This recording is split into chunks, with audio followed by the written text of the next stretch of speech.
अस्सलाम वालेकुम गाइस। आज का दिन बहुत ही स्पेशल है क्योंकि हम करने जा रहे हैं रमज़ान की सफ़ाई। जैसे कि आपको पता है कि रमज़ान आने वाला है, बस एक ही दिन है रमज़ान में, तो मैंने सोचा कि इस घर की प्रॉपर सफ़ाई कर लेते हैं।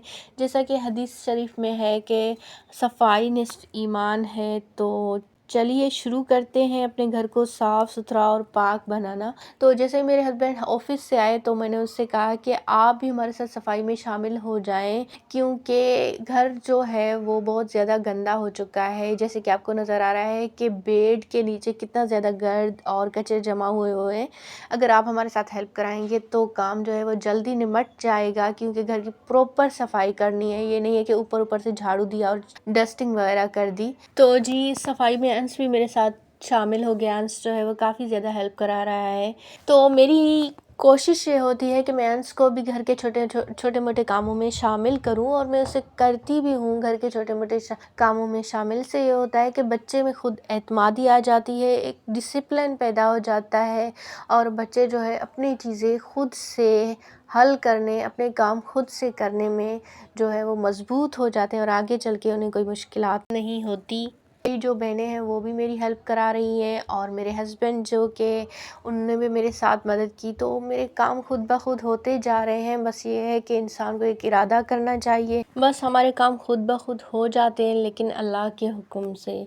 तो गाइस कमरे की सफाई हो गई कंप्लीट, क्योंकि मैंने जाले वगैरह भी निकाल दिए और झाड़ू भी लगा दी। मेरे हस्बैंड ने गत्ता दोबारा से लगा दिया। बेड की भी सफाई हो गई और कमरे की भी हो गई। तो अब बारी है बाहर की। तो मैंने अपनी बहनों से कहा कि अब फर्श जो है आप लोग साफ़ करें।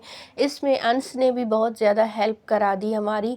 तो अंश जो है वो पानी गिराता जा रहा था, और मैं और मेरी बहनें जो है उन्होंने मिल के फ़र्श को साफ़ किया, फ़र्श को धो लिया।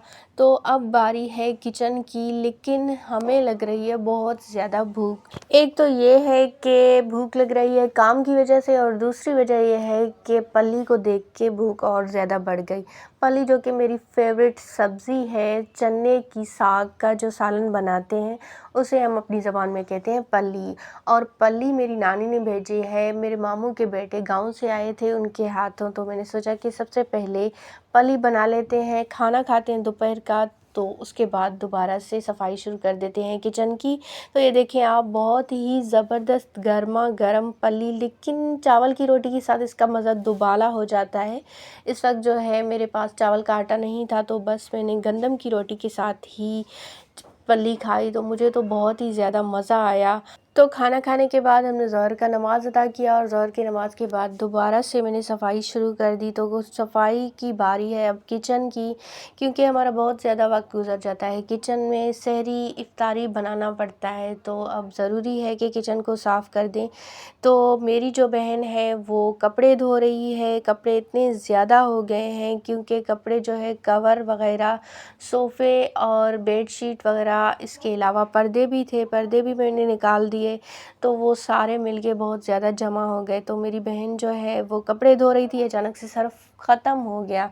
तो अंश गया है सर्फ़ लाने के लिए, और वो दुकान से सर्फ़ ले आया। दोबारा से कपड़े धोना शुरू कर दिए, और फिर कमरे के पर्दे भी निकाल दिए, क्योंकि ये भी धुल जाएं। काफ़ी टाइम से ये भी धुले हुए नहीं थे, तो अभी सफाई कर लेते हैं, तो इसको भी धो लेते हैं। तो पर्दे भी निकाल दिए, और मैं आ गई हूँ किचन में किचन की सफाई करने के लिए। तो मैंने मग में पानी लिया, उसमें थोड़ा सा मैंने सर्फ़ डाल दिया, और इसके अलावा डिश वॉशर जो लिक्विड है वो डाल दिया। दोनों मिक्सचर मिला के मैंने चूल्हे को साफ़ करना शुरू कर दिया, क्योंकि चूल्हे में बहुत ज़्यादा ग्रीस ऑयल वगैरह जमा हो चुका था। लेकिन मुझे पता ही नहीं है कि इसको कैसे साफ़ करते हैं। जितना मुझसे हो पाता है मैं इसे रगड़ती हूँ, बस जितना साफ़ हो जाता है।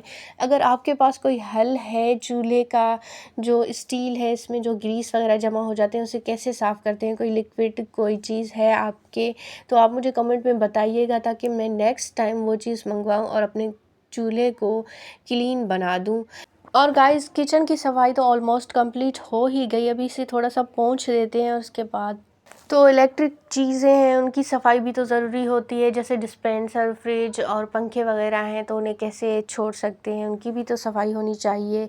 रमज़ान में रोज़ सिंपल और साफ़ कपड़े पहनने चाहिए, इसलिए मैं अलमारी की बाहर से सफाई के साथ साथ अंदर कपड़े भी सेट करके रख देती हूँ ताकि रोज़ मुझे जल्दी से कपड़े मिल जाएं। और साथ में मेरी सिस्टर है, उन्होंने पंखे को भी अच्छी तरह से साफ़ कर दिया। तो अब बारी है बाहर की, क्योंकि घर का जो अंदरूनी हिस्सा है वो तो साफ़ हो गया, लेकिन बाहर जो गैलरी है वो कैसे हम छोड़ सकते हैं। और गाइस, जब इन्वायरमेंट क्लीन होता है तो इबादत करने में बड़ा मज़ा आता है। आप लोग कमेंट में ज़रूर बताइए कि आप लोगों ने रमज़ान की सफाई शुरू कर दी जी। तो ये है, मेरे कपड़े भी सारे धुल गए हैं और बस फाइनल ये पर्दे ही रह गए। इसके अलावा जो है ये है मेरे कमरे का फाइनल लुक। तो फाइनली मैंने अपने कमरे की सेटिंग भी कर दी। और गाइस, चूँकि मैंने बेडशीट सारे धुलने के लिए दे दिए तो बस मुझे यहाँ पे रिलीफ बिछानी पड़ी। और गाइस, रमज़ान सिर्फ भूख और प्यास को बर्दाश्त करने का नाम नहीं, ये सब्र, शुक्र और सफाई का भी महीना है। तो अल्लाह ताला हमें ज़ाहिरी और बातनी दोनों सफाई नसीब फरमाए, आमीन। और जी, तो ये है मेरे किचन का फाइनल लुक। फाइनली मैंने बर्तन वगैरह धो के साफ़ सुथरे करके रख दिए। तो अगर आपको मेरा रमज़ान का ये ब्लॉग पसंद आया तो वीडियो को लाइक, शेयर और सब्सक्राइब करना ना भूलें। तो हम बहुत थक चुके हैं, तो अभी हम पीते हैं चाय। मिलेंगे नेक्स्ट व्लॉग में, तब तक के लिए अल्लाह हाफिज़।